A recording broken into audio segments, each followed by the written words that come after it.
All right, thank you very much for that kind introduction, and to the organizers, the Washington Kurdish Institute, for inviting me here.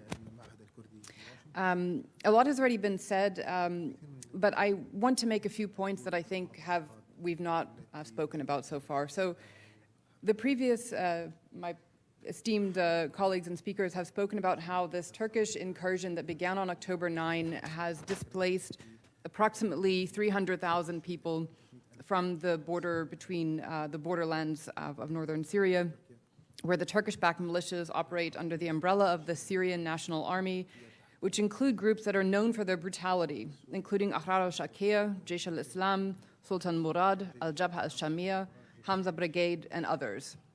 On October 12, Hevrin Khalaf, a Kurdish female politician and head of the Syria Future Party, was captured and executed by Ahrar al-Shakir. Amnesty International referred to her murder and other summary executions as war crimes. In recent testimony, Syria envoy Ambassador James Jeffrey acknowledged that the State Department was investigating war crimes, in the plural, committed by Turkey and Turkish-backed rebels. And in a leaked memo that was reported by the New York Times, Ambassador William Robeck, the top American diplomat on the ground working in northern Syria, wrote, and I quote, "Turkey's military operation in northern Syria, spearheaded by armed Islamist groups on its payroll, represents an intentioned, laced effort at ethnic cleansing," end quote. Now, on October 17, a ceasefire was negotiated when Vice President Pence and Secretary of State Pompeo were dispatched to Ankara, and this ceasefire agreement was presented as an accomplishment because it purported to end the Turkish military operations. However, it did not. In fact, Turkey has violated this ceasefire agreement multiple times. Turkey has also violated the agreement that they made with Russia, as Senator Van Hollen mentioned. And what happened in the ceasefire agreement on October 17 is that a swath of land, for those of you who are not familiar with the geography of northern Syria, this swath of land is between Tel Abyad and Ras Al Ain, or Serikani in Kurdish. So Ras Al Ain is the Arab name of the town, Serikani is the Kurdish name of the town.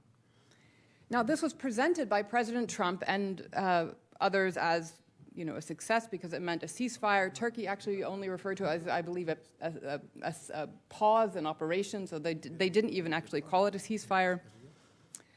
But what this agreement actually did was it essentially meant that this swath of land, that more sovereign, Syrian territory, has essentially been ceded to Turkey. And part of this territory, including Ras Al Ain, was in fact the second deadliest site of the Armenian genocide.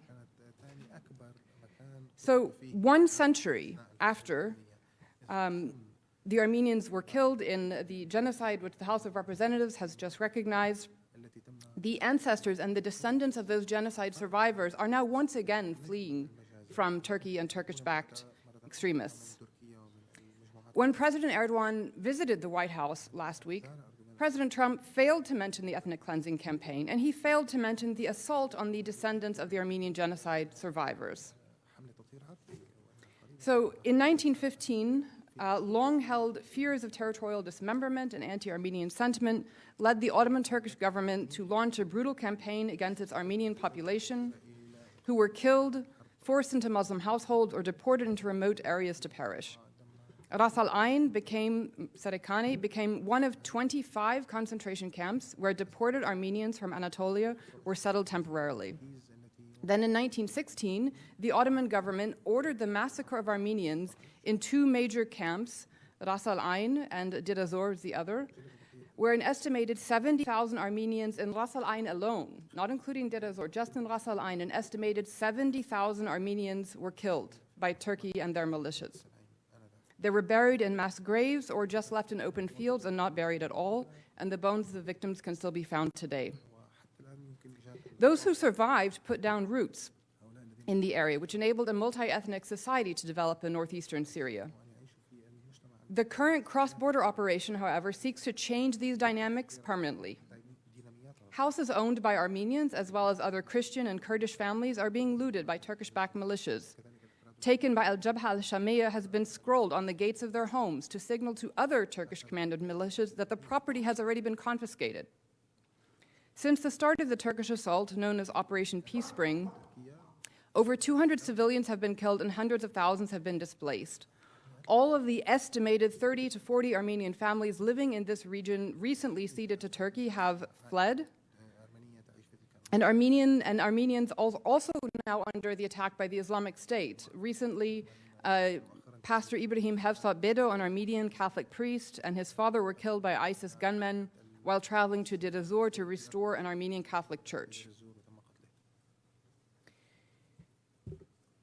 So, what I would like to propose now are a few recommendations for how we could move forward, because the current status quo, I think, is unacceptable. First, the United States needs to have a team on the ground monitoring the situation, documenting the abuses, documenting these war crimes, and documenting the other violations that are being committed. Amen.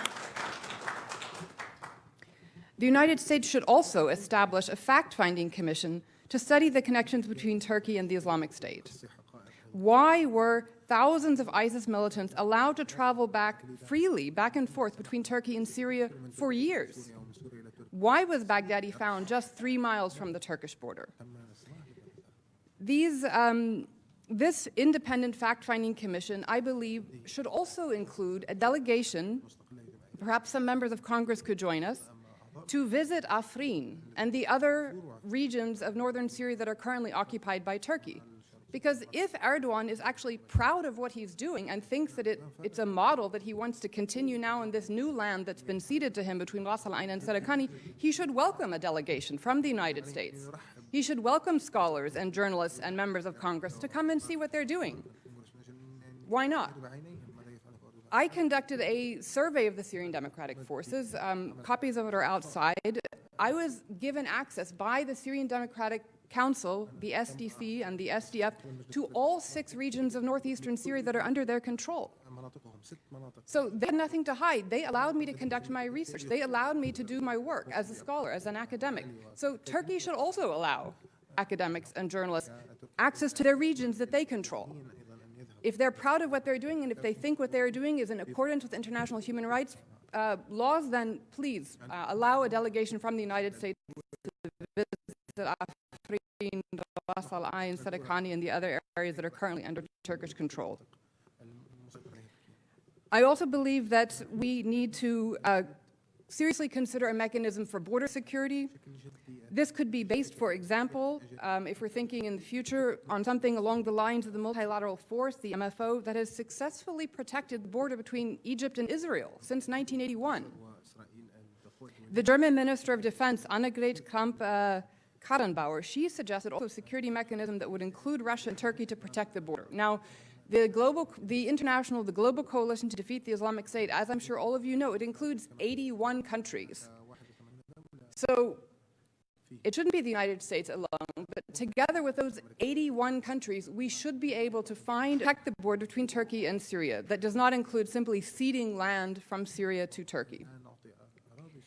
And finally, the United States needs to pressure the United Nations to include the Syrian Democratic Council in the negotiations in Geneva. It is unacceptable that 1/3 of Syria is excluded from the talks about the future of Syria.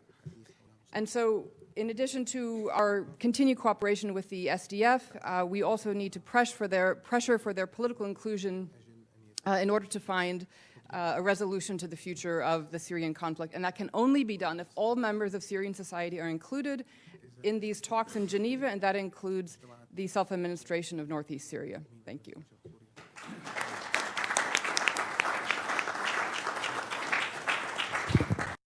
Thank you very much.